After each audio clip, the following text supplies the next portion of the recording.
প্রজন্ম আমাকে শিখালো একটা দাসের দেশ যে আমি আছি, আমি নিজেও যে একটা দাস, সেই দাসত্ব কিভাবে ভাঙতে হয়।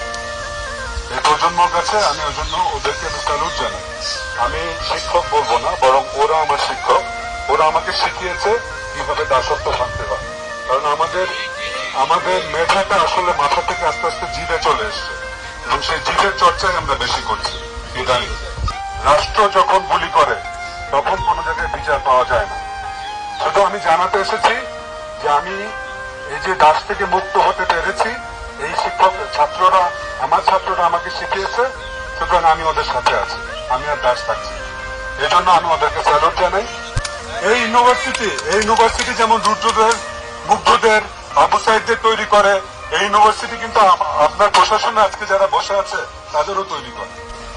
আমি আবারও বলছি, আরেকটা ছেলের গায়ে যদি হাত তোলা হয় এবং আরেকটা ছেলেকে যদি হাজতে না হয়, আমরা কিন্তু আবার যাব এবং আপনারা ঠেকাতে পারবেন।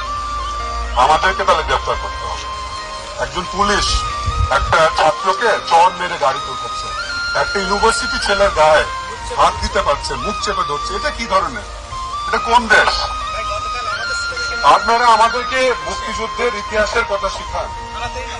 আমি তো দেখতে পাচ্ছি মুক্তিযুদ্ধের ইতিহাস কি ছিল। থ্যাংক ইউ, অনেক ধন্যবাদ। 71 সালে আমার জন্ম মাত্র, আমি বুঝে পাইনি, আর এখন আমি দেখতে পাচ্ছি আসলে 71 সাল কি ছিল। অনেক ধন্যবাদ। এবং এই প্রজন্মকে আমাকে আর শেখাতে হবে না যে গল্প বলতে হবে না 71 সাল কি ছিল।